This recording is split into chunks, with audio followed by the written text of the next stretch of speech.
Alright guys, so I'm outside of a 2019 Honda HR-V. This is the LX model, so just so you can get a general idea. So let's walk to the back and I'll start you there and I'll kind of show you some different things. So, first thing we're going to do is pop the tailgate. If it's unlocked, you have a release right there, and then you can get an idea for your cargo space back here. Now you can fold both of these seats down. To do so, you're going to do it from right up here. So you just throw that, and then you can throw it down. So that way you can get an idea for space and how flat it gets. It actually gets pretty flat. Now something I'm going to show you on this side is I have the seats folded up. So this car and my Honda Fit are the only two cars that offer this. So you can see I have the seat folded completely up. So I can fold both of these up like that.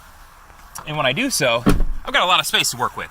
So if I need to throw a bicycle in there, potted plants, or if I had a dog that was all muddy or wet, whatever it may be, I've got a lot of space to work from here. So know that this car does this. My CR-V does not. Only my Honda Fit and my HR-V because they're on the same platform. So that's how this function works. So pretty cool feature in that sense. Now, I'll throw them both down again so you can see. To release these, you just pull down on here, and that drops them down, and then I can throw it down from here. So this way you can get an idea for how flat it really is, because I know that's always a question I have from people. So that's what's going on from that standpoint. Now, I'm going to pop open right here and give you the walkthrough here. So this is my black on black model. Let's hop in and crank her up. So it is a regular keyed start with my buttons on the key. So that's how this works over here. Get it fired up and walk you through some things here. So, starting over on the left side, you'll notice I do have my power windows. My driver's side is auto up down, so I can press it once, it'll send it all the way up or down. Then I have my window locks right here, and then I do have my controls for my door locks. My mirror controls left and right, and then I can adjust on the pad. Now down here, you're gonna see, the first button is my Econ button. When I hit this, you'll see a green light come on up here. That's my leaf right there that's flashing. It will improve the gas mileage of the car, but in doing so, you're gonna give up some things. So you're gonna give up some acceleration, and you're gonna give up some AC. And when I say AC, I just mean it's not going to blow quite as hard. So maybe you can tell in here. So if I have it on full blast and I hit that button, it dims it a little bit. Probably can't even tell. It's really hard to tell in most cars. I can only tell because I've done this for so long.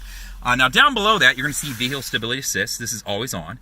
It works with your traction control. In the event that you go into a skid, it'll transfer power to whichever wheel is getting better traction.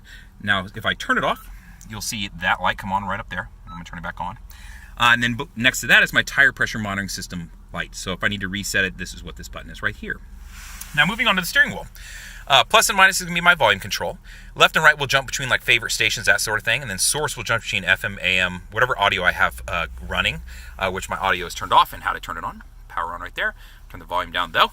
And then when I toggle through my source button, you'll see FM and AM is all I have hooked up right now. If I had my my USB hooked up or Bluetooth, I would have those options additionally too. So that's how this works. Now down here, you'll see my controls for Bluetooth. To answer a phone call, I pull this towards me. To hang up a phone call or go back, I pull that towards me. And then my voice command button, I want to go through the voice prompts and call somebody. So press this, call so-and-so, and then it walks me from there. Now over on this side is going to be my cruise control stuff. So if I have cruise main on, you'll see that green light right there. And then that just means it's ready to be set. So from that point, I can press set, and now it's actively running. Cancel, resume, and then you'll notice I have the plus and the minus to increase the speed or decrease the speed right there.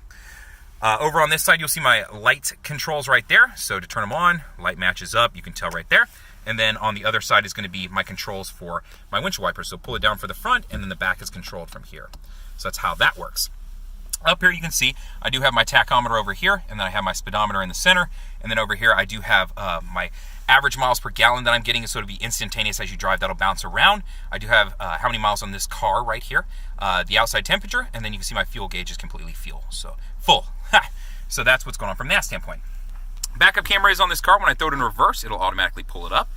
So you can see that from right there. So that's what's going on there. I do have 3 different views that I can toggle through. So wide angle, normal. This is aimed straight down so you can see the edge of my back bumper right here. Dotted line is where the hatch opens to. Solid line is about 2.5, 3 feet from my car. So if I'm parallel parking, that's how much space I want to leave. And that's on all 3 of these. You can see it right there. So that's how this works. Cool. Move back out of that. Now my audio system in this car is pretty self-explanatory and easy. It's a classic radio setup. So radio, I press this and I'm here, FM, AM. And then as far as your presets, adjust to a station you like, press and hold, and then it'll set. So nothing to it, now it's set to 1, right? Media button is going to toggle between USB and my Bluetooth. So if I want to stream wireless music or anything like that, this is one of my last vehicles that still has a CD player, so be aware of that too. As far as jumping tracks on the CD player, or if like if I have the radio pulled up, jumping around to my next preset, I can do so from here. So keep that in mind. Over here, we'll access my phone. To connect a phone, I can press it one time. It'll ask me, and I'll scroll down to yes and hit yes. Turn on my Bluetooth, hit continue, and now it'll search. So I'm going to back out of that screen just because I don't actually have my Bluetooth on. Over here is going to be my equalizer, so set that, and then I can adjust all my different settings. To get into them, I just scroll down to one, and then I select it, and then it'll let me adjust it. So I'm going to back out of that screen too. To get to the menu/clock right here, and this is where I can make some other adjustments as far as, settings, and going down here to Bluetooth. If I need to add a secondary phone to the car or anything like that, if two people are going to be driving it. Display settings and adjustments, my display change or wallpaper. Display change, right now I have it showing audio. You can set it to just show wallpaper if you want. And then I can select a wallpaper from here, and I can also import one if I put a USB in, right? So that's how this works. Color theme, if you saw that down there at the very bottom, that is, so you can see how everything's blue right here. I can change that to red, amber, a few different options. So just to show you I can do it. That's an awful color right there, so we're going to go to gray. We'll go back up, but just see you have some customization options here. So that's how this works. AC controls are pretty self-explanatory. How much air, where you want it to go, and hot or cold. Over here, probably the most commonly asked about questions are right here. The parking brake, put my foot on the brake, I pull up on the trigger to set it, and you'll see park come on up here. To release it, I put my foot on the brake, press down on the trigger, no more brake, and it's released. And you'll feel it move under your foot, so you'll know what's going on. Now, brake hold is set up so if I'm in stop and go traffic, how this works is the car can be in drive, and it'll hold the brake for me. But you gotta have your seatbelt on to do this. So I'm gonna put my seatbelt on real quick here and show you how it works. So the car is currently in drive, right? So I've got it in drive. I turn the brake hold button on, you see brake hold come on up here. So now that it is in drive, I have my foot on the brake, it will allow me to release, and you'll notice I am not moving. When I hit the gas, I'll start moving forward. When I come to another complete stop, while the car is in drive, I can now release it. It is holding the brake for me. So that's how brake hold works. So if you're in stop and go traffic, if you're in a drive-through line, whatever it may be, that's what the function of this feature is. So convenience feature just set there to help you out. So moving into park just so I can continue explaining this stuff. I do have it set up for shallow, or you can push through and make it deeper if you have a bigger cup. So that's kind of a cool feature that this car offers. And then you can see the same thing. I can do that over here.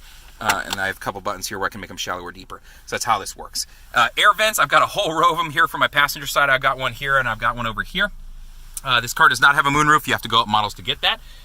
So it's just a more standard setup, but it does have backup camera, Bluetooth, all your standard features. So if you have any questions, feel free to reach out. You can always comment on the YouTube video. You can call me at 512-443-4300. Or you can always email me at the letter J and then my last name, Fuller, at howdyhonda.com. Thank you much.